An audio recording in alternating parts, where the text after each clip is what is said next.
हाय दर्शक बंधु मु जयदेव मो यूट्यूब चैनल को स्वागत जनाऊँगी। आसतु जानिबा 2024 एनुअल एग्जाम रे आसीथिबा हिस्ट्री और जियोग्राफी रो रियल सब्जेक्टिव प्रश्न उत्तर आज आलोचना करबा। जदि मिछ बोली कहउछंती एबे जो माने दशम श्रेणी पास करके जाइछंती तांको पचारि पारिबे। एही वीडियोटी आनिबार उद्देश्य हैला क्वेश्चन लेवल केमिति कोन पडुछि आपण माने जानि पारिबे। चलନ୍ତୁ जानिबा किछि प्रश्नर उत्तर। प्रश्न नंबर 1 केउ आईन बलरे माद्रास राज्यर नाम परिवर्तन करागला। माद्रास राज्य नामर परिवर्तन 1968 एक्ट डिसेम्बर 20 1968 रे पास करा जायतिला। एही कार्य केंद्रीय सरकार द्वारा एही आईन बलरे माद्रास राज्यर नाम परिवर्तन करागला। केबे भारत को एक सार्वभौम गणतांत्रिक साधारणतंत्र भावे घोषणा करागला। 1950 मसीहा जनवरी 26 तारिख दिन भारत में प्रचलित है नूतन संविधान। से दिन ठारू एक सार्वभौम गणतांत्रिक साधारणतंत्र राष्ट्र परिचय पाइला भारत। ओडिशा केबे ठारू एक स्वतंत्र प्रदेश है। 1936 मसीहा एप्रिल 1 तारिख दिन ओडिशा स्वतंत्र प्रदेश गठन कला। चंदन नगर विधिबद्ध भावे केबे भारत में मिसिथिला। 1950 मसीहा मे 2 तारिख दिन चंदन नगर विधिबद्ध भावे भारत में मिसिथिला। धारणीय विकास कहले कौन बुझाए। धारणीय विकास एक प्रक्रिया जहाँ एक अर्थव्यवस्थार सांप्रतिक अर्थनैतिक आवश्यकता पूरण करने सह भविष्य वंशधर मानक अधिक नहेले भी समान सुविधा और समृद्धि प्रदान सामर्थ्य बहन करिथाए। धारणीय विकास विभिन्न प्रकार रे व्याख्या करा जायछि। या मध्यरु सबुठारु अधिक व्यवहृत हेउतिबा संज्ञा ब्रंटलैंड रिपोर्ट रु उद्धृत एही संस्था अनुଯାयी धारणीय विकास कहले सही विकास को बुझाए जहाँ सांप्रतिक आवश्यकता पूरण करने सह भविष्य वंशधर मानक समृद्धि प्रदान सामर्थ्य बहन करिथाए। एही संस्था दुईटी गुरुत्वपूर्ण कथा बुझाउथाए। प्रथमतः धारणीय विकास प्राकृतिक संबलर उपयोग क्षेत्र में आंतपीढ़ी समानता उपरे गुरुत्व प्रदान करिथाए। द्वितीयतः यह वर्तमान अर्थनैतिक आवश्यकता पूरण करने सह भविष्य वंशधर मानकर आवश्यकता विचार को नहीं थाए। भारतर समतल अंचल में घन जनबसति देखा कारण मान कौन। समतल भूमि कृषि शिल्प जनबसति इत्यादि सुविधा जोगाई थाए। मात्र समतल भूमि मृत्तिका उर्वर होइतिबारु कृषि कार्य अधिक लाभजनक होता है। से भारतर समतल अंचल में घन जनबसति देखा जाए। भारत में खाउटी मानकर सुरक्षा पाई सरकार क्यों पदक्षेप मान नहीं।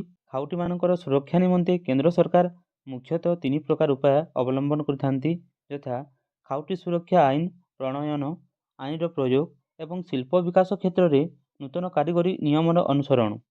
खाउटी मानक सुरक्षा निमंते सरकार पार्लियामेंट रे विभिन्न आईन प्रणयन करने संगे संगे उक्त आईन सरलीकरण पाई अनेक थर परिवर्तन मध्य करिसेंती।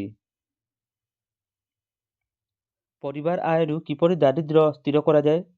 परिवार आयरु दारिद्र्य स्थिर करिवार कारण गुड़िक है निम्न स्तर आय, जनसंख्या द्रुत वृद्धि हार, भूमि और अन्यान्य संपत्ति बंटन रे असमानता, स्वल्प उत्पादनशीलता।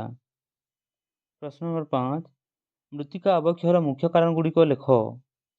मृत्तिका अवक्षयर मुख्य कारण गुड़िक है अत्यधिक रासायनिक सार और कीटनाशक औषधर व्यवहार जोगु मृत्तिकार रासायनिक तत्व बढ़ी जाए और माटी रे लवणाक्त परिमाण वृद्धि पाई थाए। यह द्वारा मृत्तिकार प्राकृतिक पोषकर क्षय होता है और प्राकृतिक प्रदूषित करने पदार्थ जेपरिक विषाक्त पदार्थ गुरुधातु यथा काडमियम लीड इत्यादि वृद्धि होता है। जलसेचन पर उद्दिष्ट पानीर सुपरिचालना अभाव चाष जमी जलपूरित अवस्था रहुछि। यह जमीर लवणाक्त को वृद्धि कर चाष पाई अनुपयोगी करिथाए। यह मध्य मशा मानक जन्म करिवार स्थान हिसाब से परिणत होता है। गोरु गाई द्वारा अत्यधिक चरिवा जोगु चाषयोग्य जमीर उपर स्तर ह्रास पाई थाए, फल मृत्तिका प्रदूषित हो पारे।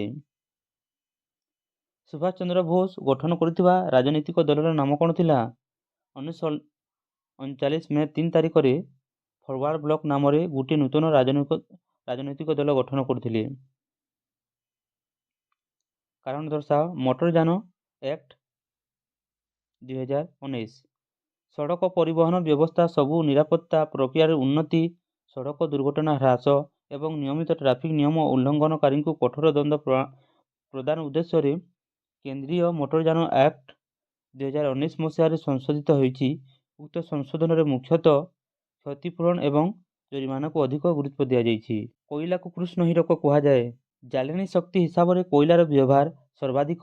ରାସାୟନିକ ଶିଳ୍ପ କ୍ଷେତ୍ରରେ କୋଇଲାର ମୁଖ୍ୟ କଞ୍ଚାମାଲ ରୂପେ ବ୍ୟବହୃତ ହୁଏ। ରାସାୟନିକ ପଦାର୍ଥ, ରଙ୍ଗ, ସାର, ସିନ୍ଥେଟିକ୍ସ, ବିସ୍ଫୋରକ ଆଦି ଉତ୍ପାଦକ ପାଇଁ କୋଇଲା କଞ୍ଚାମାଲ ରୂପେ ବ୍ୟବହୃତ ହୁଏ। ଏଥିରୁ ଉପ ଉତ୍ପାଦ ଭାବରେ ଆଲକାତରା, ସଲଫର, ବେଞ୍ଜିନ୍, ଆମୋନିଆ ବାଷ୍ପ, ନାଫ୍ଥା ଆଦି ମିଳିଥାଏ। କୋଇଲାରୁ ଅନେକ ଦରକାରୀ ଜିନିଷ ମିଳୁଥିବାରୁ ଏହାକୁ କୃଷ୍ଣ ହୀରକ କୁହାଯାଏ। ବନ୍ୟପ୍ରାଣୀ ସଂରକ୍ଷଣ ବିଷୟରେ ଏକ ବିବରଣୀ ଦିଅ। ଜନସଂଖ୍ୟାର ଦ୍ରୁତ ବୃଦ୍ଧି, ସହରୀକରଣ, ଶିଳ୍ପାୟନ, କୃଷି କ୍ଷେତ୍ରରେ କୀଟନାଶକ ଔଷଧ ଓ ରାସାୟନିକ ସାର ପ୍ରୟୋଗ, ପ୍ରଦୂଷଣ ଜନିତ ଜଳବାୟୁ ପରିବର୍ତ୍ତନ, ଅଧିକାଧିକ ଅରଣ୍ୟ କ୍ଷୟ ଇତ୍ୟାଦି ବିଭିନ୍ନ କାରଣ ଯୋଗୁଁ ବନ୍ୟପ୍ରାଣୀଙ୍କର ସଂଖ୍ୟା ତଥା ପ୍ରକାରରେ ହ୍ରାସ ଦେଖାଦେଇଛି। ପ୍ରାକୃତିକ କାରଣରୁ ନିଆଁ ଲାଗିବା, ଭୂମିକମ୍ପ ହେବା, ବନ୍ୟା, ମରୁଡ଼ି ଏବଂ ମନୁଷ୍ୟକୃତ କାରଣରୁ ଶିକାର କରିବା, ଔଷଧ ନିର୍ମିତ ପ୍ରାଣୀ ଓ ଉଦ୍ଭିଦକୁ ଧ୍ୱଂସ କରିବା ଇତ୍ୟାଦି ବନ୍ୟପ୍ରାଣୀଙ୍କର ସଂଖ୍ୟା ହ୍ରାସ ପାଇଥାଏ। ବିଭିନ୍ନ ପ୍ରକାର ମରୁଡ଼ି ସମ୍ବନ୍ଧରେ ଆଲୋଚନା କର। ମରୁଡ଼ି। ଜଳ ବିନା ଜୀବନ ଅସମ୍ଭବ। ମନୁଷ୍ୟ, ପଶୁପକ୍ଷୀ ଓ ଗଛଲତା ଆଦି ବଞ୍ଚିବା ପାଇଁ ଜଳ ଆବଶ୍ୟକ କରିଥାନ୍ତି। ସାଧାରଣତଃ ମରୁଡ଼ିକୁ 4 ଭାଗରେ ବିଭକ୍ତ କରାଯାଇଛି। ପାଗଜନିତ ମରୁଡ଼ି। କୌଣସି ଏକ ନିର୍ଦ୍ଦିଷ୍ଟ ଅଞ୍ଚଳରେ ସେହି ଅଞ୍ଚଳର ହାରାହାରି ବୃଷ୍ଟିପାତ ବିଗତ 50 ବର୍ଷର ବୃଷ୍ଟିପାତ ହିସାବରେ ଠାରୁ 25% ବା ତା'ଠାରୁ ଅଧିକ ଭାଗ କମ୍ ବୃଷ୍ଟିପାତ ହେଲେ ତାକୁ ପାଗଜନିତ ମରୁଡ଼ି କୁହାଯାଏ। ଉତ୍କଟ ଜଳାଭାବ ଜନିତ ମରୁଡ଼ି। ପାଗଜନିତ ମରୁଡ଼ି ଦୀର୍ଘ ସମୟ ପାଇଁ ଲାଗି ରହିଲେ ଉତ୍କଟ ଜଳାଭାବ ଜନିତ ମରୁଡ଼ିରେ ପରିଣତ ହୁଏ। ନଦୀନାଳ ଆଦି ଶୁଖିଯାଏ। ଫସଲ ହାନି ଜନିତ ମରୁଡ଼ି। ବୃଷ୍ଟିପାତର ପରିମାଣ ଯଥେଷ୍ଟ କମିଗଲେ ଫସଲ ବଢ଼ିବା ପାଇଁ ଉପଯୁକ୍ତ ପରିବେଶ ମିଳେ ନାହିଁ, ତେଣୁ ଶସ୍ୟ ହାନି ହୁଏ ବା ବହୁତ କମ୍ ଅମଳ ହୁଏ। 4. ସାମାଜିକ ଓ ଅର୍ଥନୈତିକ ମରୁଡ଼ି। ପୂର୍ବ କଥିତ ପାଗଜନିତ ଉତ୍କଟ ଜଳାଭାବ ଜନିତ ତଥା ଫସଲ ହାନି ଜନିତ ମରୁଡ଼ି ପରିସ୍ଥିତି ଯୋଗୁଁ କେତେକ ଅର୍ଥନୈତିକ ଦ୍ରବ୍ୟର ଯୋଗାଣ ଓ ଚାହିଦା ଜନିତ ନିଅଣ୍ଟିଆ ପରିସ୍ଥିତି ସୃଷ୍ଟି ହୋଇଥାଏ। ମୌଳିକ ଶିକ୍ଷା କ'ଣ? ସ୍ୱାଧୀନତା ପରେ ପ୍ରାଥମିକ ଶିକ୍ଷା କ୍ଷେତ୍ରରେ ମୌଳିକ ଶିକ୍ଷା ପଦ୍ଧତି ଉପରେ ଗୁରୁତ୍ୱ ଦିଆଯାଉଥିଲା। ଏହି ମୌଳିକ ଶିକ୍ଷା ପଦ୍ଧତି ଥିଲା ମହାତ୍ମା ଗାନ୍ଧୀଙ୍କର ସ୍ୱପ୍ନ।